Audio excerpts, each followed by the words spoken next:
another hands-on lesson we are going to look at, which is agents. First, we will look at the theory of agents. Then we will do some practical with the Gemini CLI. But agents are one of the most important topics. It's very important to understand how agents works, because that is what going to replace the human workers or enhance the human workers in the future. The year 2025 and 2026, there'll be a lot of agent related work will be going on. Being said that, let's get into one of the most important topic of this particular course, AI agents. We have seen some of these items in the previous demo, Vertex AI Studio, Vertex AI. We have not seen much details of Vertex AI Search. Also, we have not seen much details on these points, customer service or contact center as service. Basically, some kind of business process outsourcing. We'll see that, but in this particular lesson, I would like to focus on agent. In this course, if you're taking one thing, it should be this. So by far, this lesson is going to be the most important lesson from the future perspective, as well as the current trending perspective, agent or agentic generative AI. It has slightly different kind of moving parts. To get the basics around the head, what we can do is we can get into the blackboard. I don't think this particular diagram is doing a good job explaining the loop and things like that agent is going through. So what we can do is that we can get in the blackboard and then we will do a demo on agents. Maybe it is part of the certification, it is not, but nevertheless, it is the most important topic when it comes to generative AI, agentic AI or agents. I'm going to start from the basics and assume that you don't know anything so far. So agents, that's what we are going to discuss. So this is our large language model. Let's say it is Gemini 2.5 Pro. So this is one of the best models out there, Gemini 2.5 Pro. And normally what we can do is we can send prompts. In simple terms, prompts are nothing but our chat messages. This is the laptop, which you are seeing the screen of. It's the laptop. And from the laptop, I'm sending prompt to Gemini 2.5 Pro. And Gemini is responding to my prompt. What is the capital of India? It is responding with the name New Delhi. What is the capital of Australia? It is responding with the correct answer, which is Canberra. So that is the prompt and a response. This is a response. Now, my question is slightly different. This is my laptop. This is the laptop which you are seeing the screen. This is my laptop. This is the laptop which I'm using to send the prompt. Now, I'm asking Gemini a slightly different question. What is a command? What is a command in Windows? What is a command in Windows to create a file in C drive? So let me write that prompt here. What is a command to create a file in Windows in C drive? So this is the short form of the prompt. What is a command to create a file in Windows in C drive? This is the prompt I'm giving. Now what is the response? It'll respond with a command to create a file in C drive. Let's see that rather than talking about it. Let's see that so that you will understand that I'm not making these things up. So I'm going to go to Gemini. What is the command in Windows to create a file in C drive? So this is the prompt which I'm giving, and pretty much it is given the correct output. I'm sure this is gonna work. Now the output is just a text, so it's the chat response, and it has a lot of different types of options it has given. For example, this is definitely going to work. It is going to create a file c/not.txt, but the command is there. We got the information we want, very detailed information, which means that this model is capable of doing the toughest job, which is finding out the correct command, which will create a file in C drive. And it has given the response like this. This is very familiar to us. If you have used any LLM, you know what I'm talking about. Now, what is the role of agents? Let's get back to the diagram. Now, we have given the command prompt, the prompt for the command, and the LLM has responded. Now, I'm going to have a special program right here to execute that command. So this program is going to execute the command given by Gemini 2.5 Pro. It has certain checks and everything, additional checks available. And it is finding out that if the command is not going to work or some error is coming, it is giving back to the LLM. Hey LLM, I didn't get the file created. I got an access denied. So I want to elevate the privilege. Tell me how to elevate the privilege in Windows. So there is a lot of back and forth happens before creating a file. And in the end, it is successfully able to create a file in C drive. There's a program which is executing all this thing locally inside my laptop. And this program right here is nothing but an agent. So agent is nothing but gives prompt to the LLM just like humans does. Along with the prompt, it execute, it does things on behalf of the LLM. Now, there are different use cases. Another is something called agentic tool usage. For example, the Gemini 2.5 Pro itself can search internet, search, web search. So for example, it wants to know the current information or the current weather. We are asking the question, hey Gemini, what is the weather right now in Homebush or in Sydney? Gemini 2.5 Pro doesn't know that, just like you don't know that, because it's not trained on the latest information. It is an information from the current world, from the present. No model can know that. Now, what it does? It uses a tool. It calls a REST API using a tool. Again, similar behavior. It gives that call to a software running in a computer. Let it be this laptop or some other computer. It'll call a REST API, get weather, or something similar to get the weather.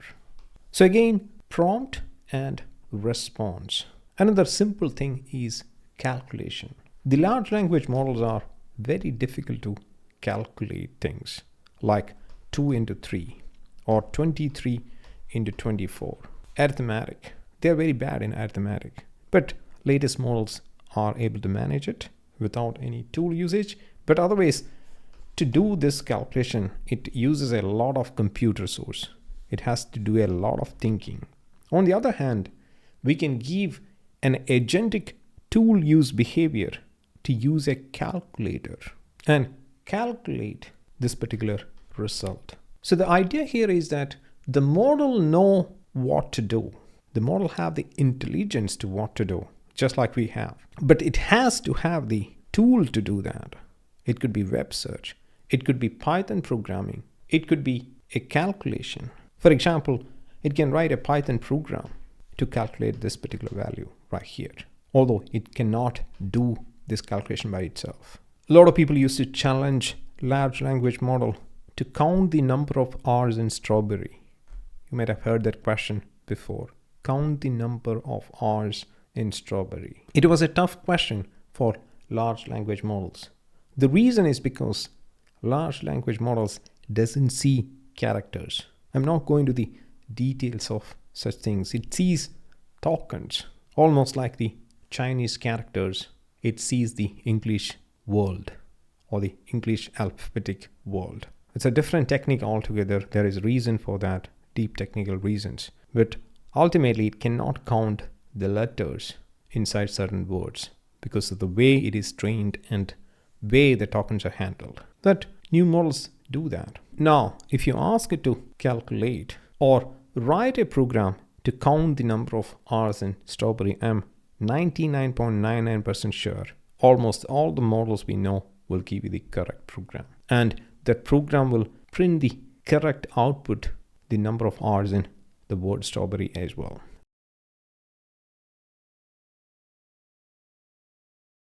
The idea here is that the model cannot do certain things, but if you give the right tool, for example, in this case, a Python runtime, the model will be able to do it. And that is exactly what agent is there for, to execute certain tools, to do things on behalf of the model. That's the idea of agent. Now, agent has a plugin framework. Let me draw a different diagram altogether. So this is the large language model, and this is the laptop, which you are seeing the screen. This is laptop, and this is the agent running inside the laptop. Different color. The green color is agent. Now, this agent cannot do everything. For example, it cannot create a Jira ticket. It cannot create a Salesforce ticket. It cannot book a hotel inside Airbnb. So that's where the tool access comes into the picture.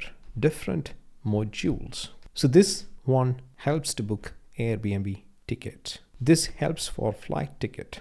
This pays my electricity bill. Different things. This will analyze my credit risk. Now, all this thing can be plugged into an agent or a client of an LLM through a protocol called Model Context Protocol, or MCP.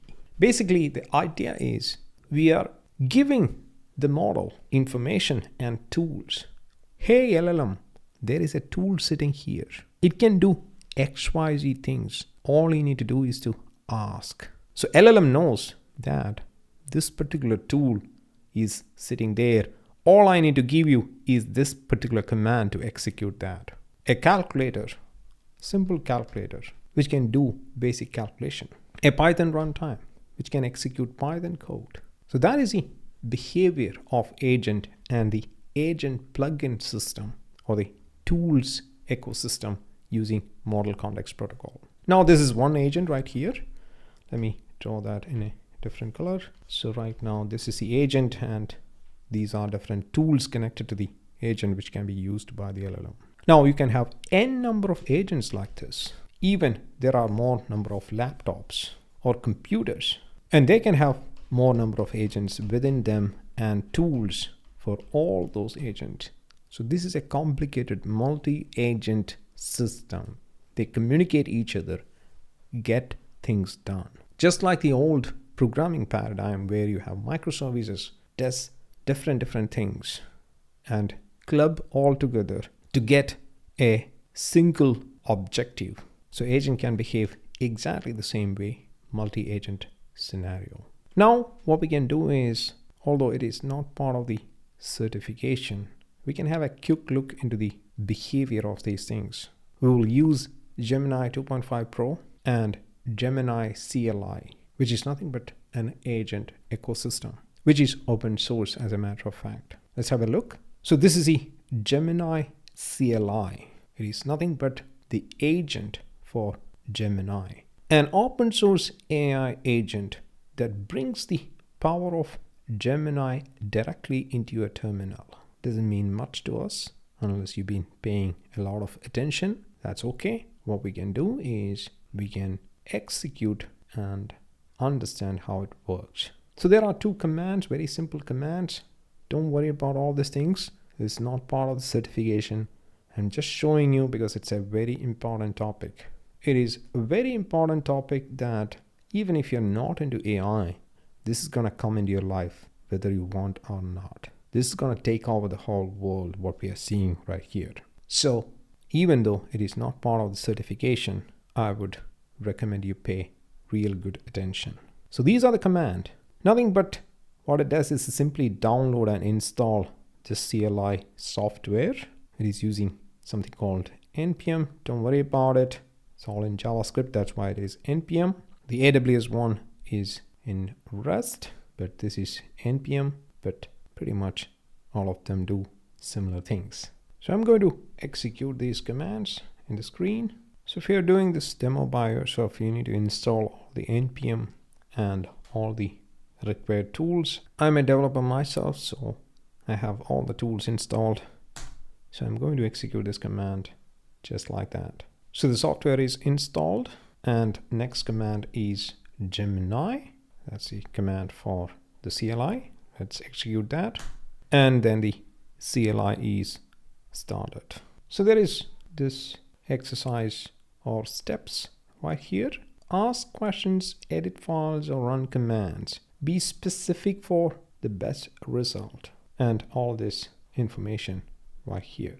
Now I don't want to mess up my C drive, so I'm going to ask it to create a file in the current directory. So this is the current directory which I'm in right now. I'm going to ask it to create a hello world file inside the current directory. Please create a file inside the current directory. Please make the file name text txt and content is hello world. So this is the prompt I'm giving. Let's see what it's doing. There's a chance of failure because it's AI. They never works always 100% of the time, but their accuracy is improving every day. So it is reading the directory. There are so many different queries are going on. So the directory is empty. What you would like to do? Please create the file. Let's see what it says. Looks like it is confused. Like I mentioned, the file name is test.txt and content is hello world. Yeah, it is asking for permission. I have given the permission. So it is Gemini 2.5 Pro in the background and it has created that file. Let's see. And this is a file it has created. So that is successful. Could you create and execute a snake Python game in the same directory? Let's see what it does. So it is creating a snake game and I'm going to allow. It has written the program and it is installing the necessary requirement for the snake game. I didn't have the dependency because I have not done this before. So it is installing all the required dependency. This may or may not work. As you can see, I'm doing it for the first time. So the game started. Looks like it is working as expected. Not sure if you can see my screen. This is a snake running and I lost. I'm not very good in the snake game, but it looks to be working as expected. Q to quit. I press Q, all looking good. So as you can see, this is how the agent works. Your wish is its command. Now, if I ask it to create a ticket inside Airbnb or Qantas Airlines, it may not be able to do because it doesn't have the right tool access. That tool access can be given using Model Context Protocol or MCP or pretty much additional plugin to the agent. So agent is nothing but a process running locally. Let's have a look. So this is a tool called Process Explorer, very similar to Task Manager. If you look here, we can see the Gemini CLI is running as a local process and executing command. For example, in this case, it is running that Python game we wrote, the snake game we've been playing so far. So it is simply executing commands. So it is basically like a spy for the LLM. LLM knows what to do and it is executing that command on behalf of the LLM. So I'm planning a training specifically on agents because it's a very important topic. But in general, the idea is super straightforward and simple. If you have any question, feel free to reach out. There are other demos from me on cloud. There are agents from OpenAI services, but this training is for Google. That's why I have shown you the Google CLI. It is open source and I have shown you the location of the code as well in case if you want to dig further. But feel free to ask any question and it is very important to understand this particular topic. So if you want to watch this video again, feel free to do that. Otherwise, we'll move into the next lesson. So we have seen agents. As I said, it is one of the most important topic as far as generative AI is concerned. This is one of the things which makes agents or AI in general not just a chatbot, but get things done. So make sure you understand this particular lesson. If you're taking one thing from this particular course itself, let it be this particular lesson, agents.